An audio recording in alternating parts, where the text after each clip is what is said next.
जय मसीह की। आप सभी को गिवर ऑफ गॉड के नए वीडियो में स्वागत है। परमेश्वर से बात करना एक विश्वासी के जीवन का सबसे रोमांचक अनुभव माना जाता है। परमेश्वर से बात करना मतलब सिर्फ हमारी बात को बताना ही नहीं, बल्कि उस महान परमेश्वर की बातों को सुनना भी है। वैसे तो हम सब परमेश्वर से बात करते हैं और विश्वास करते हैं कि वो हमारी बातों को सुन रहा है, लेकिन मुश्किल बात जो हम सब सामना करते हैं वो ये है परमेश्वर की बातों को सुनना।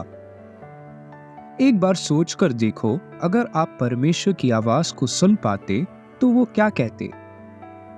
शायद हमारा सारे सवालों का जवाब मिल जाता, या फिर हम अपने आप को हमेशा परमेश्वर की डांट को सुनते हुए पाते। हे शाम के बच्चों, हे अल्पविश्वासी, हे कपटी आदमी, ये सब डायलॉग्स फिर हम हमेशा सुनते रहते। आज हम देखेंगे क्या होगा जब परमेश्वर हमसे बात करता है। परमेश्वर का बातें जो हमें समझ नहीं आता। परमेश्वर हमसे कैसे बात करता है? वो हमसे स्वप्नों में, वचनों से, भविष्यवक्ताओं के द्वारा या और अन्य तरह से हमसे बात करता है।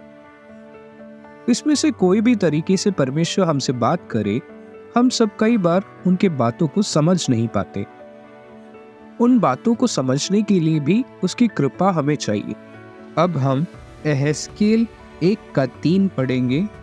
यहोवा का वचन बूजी के पुत्र यहेजकेल याजक के पास पहुंचा और यहोवा की शक्ति उस पर वही प्रकट हुई।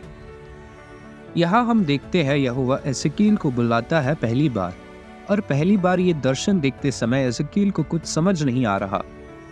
वो स्वर्गदूतों को जीवधारी या एक विशेष जंतु से विशेषित कर रहा है।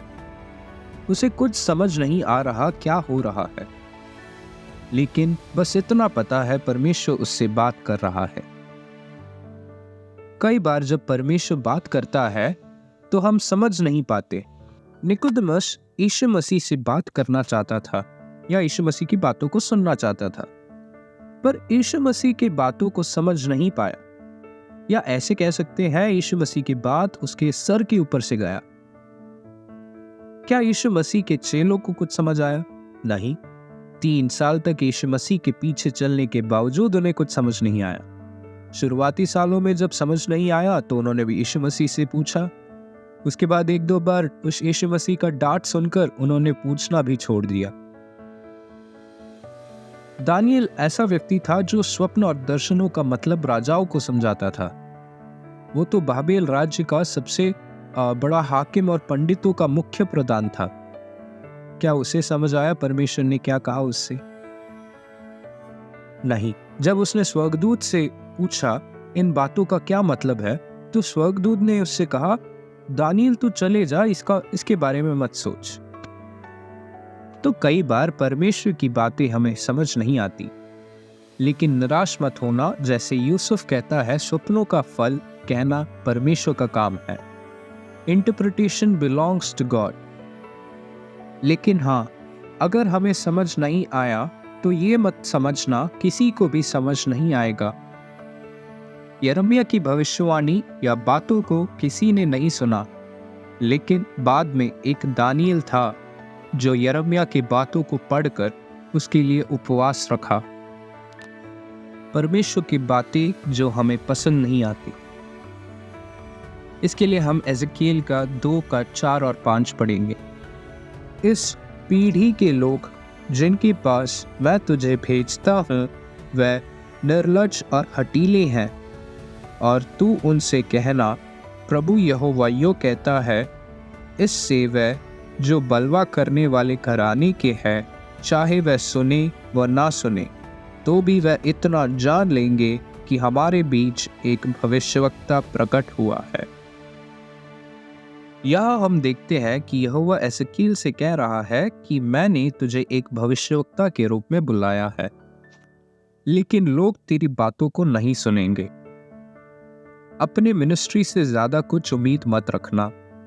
एक तरह से परमेश्वर यहेजकेल को इसलिए बुलाया क्योंकि एक भविष्यवक्ता की एक वैकेंसी खुली थी। और इस वैकेंसी को भरना ज़रूरी था, क्योंकि ना तो लोग नरक जाकर परमेश्वर से बोलते कि किसी को भेजो उनके रिश्तेदारों के पास ताकि वह सही राह पर चलकर स्वर्ग पहुंच जाए। उस समय परमेश्वर को एजेकियल जैसे लोगों की ओर इशारा करना है और कहना है कि वह लोग काफी है। एजेकियल को बहुत संकट सहना पड़ा। हम देखते हैं कि एजेकियल की आत्मा में वो गुस्सा और कड़वापन महसूस करने लगा था। हम बड़े उम्मीद के साथ परमेश्वर की बातों को सुनना चाहते होंगे, पर अगर वो हमें पसंद नहीं आया तो हम क्या करेंगे? योना को भी परमेश्वर की बात पसंद नहीं आई थी और हम जानते हैं उसके साथ क्या हुआ था। परमेश्वर की बातें जो हमें तसल्ली नहीं देती। परमेश्वर का संदेश हमेशा हमें तसल्ली नहीं देता। रेबेका के गर्भ में लड़के आपस में लिपट कर एक दूसरे को मारने लगे थे, और इस परेशानी का हल जानने के लिए रेबेका परमेश्वर से पूछने गई। तो परमेश्वर ने उससे कहा कि उसके गर्भ में 2 जातियां हैं, और एक सामर्थी होगा और दूसरा उसके अधीन रहेगा। यह बात सुनकर कौन सी माँ को शांति मिलेगी? बच्चे बाहर आए नहीं कि वो लड़ने लग गए, और परमेश्वर भी उसमें कुछ करने को तैयार नहीं है। मरियम यीशु की माता को भी कहाँ शांति मिली जब गब्रिएल दूत उससे शुभ समाचार कहने आया। तो दूसरों के लिए वो शुभ समाचार हो सकता है, पर एक अविवाहित लड़की के लिए वो एक अच्छा समाचार नहीं है। याकूब एक दूसरा व्यक्ति था जो कुछ आशीष की उम्मीद से परमेश्वर से लड़ा, और लड़के क्या पाया? एक नया नाम। उसके नामकरण होते समय उस जगह पर केवल 2 लोग थे, एक परमेश्वर और दूसरा वो खुद। वो कैसे दूसरों को बोल सकता है कि मेरा नाम परमेश्वर ने बदल दिया? और याद रखिए, ये आशीषित व्यक्ति जो कह रहा है परमेश्वर से मिलकर आ रहा है, लंगड़ाते हुए कह रहा है। तो इसका मतलब परमेश्वर का संदेश सुनकर लोगों को शांति भी नहीं मिलती।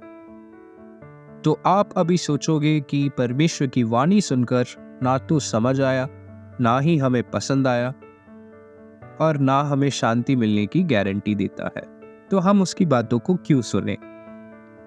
लेकिन मैं आप लोगों से कहना चाहता हूं, भले ही आपको परमेश्वर की बातें समझ नहीं आई हो, या पसंद नहीं आया हो, या बेचैनी प्राप्त हुआ हो, अगर आप उसकी आवाज को सुनोगे तो ये समझ लो आपका जीवन बदल गया।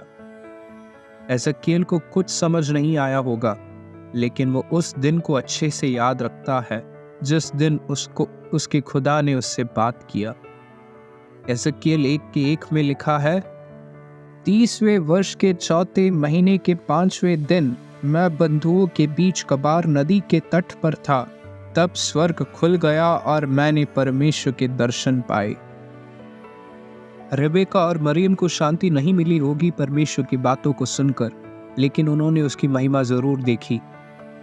यीशु मसीह के चेलों को वो दृष्टांतें समझ नहीं आई होगी, लेकिन वह उन बातों को याद रख पाया उनके आखिरी सांस तक। तभी तो सालों बाद भी वह लोग यीशु मसीह के बारे में लिख पाए सुसमाचार के पुस्तकों में। तो आज मेरा सवाल है आप लोगों से, क्या आप परमेश्वर की बातों को सुनना चाहेंगे? इन वचनों से आप सभी को आशीष मिले। धन्यवाद।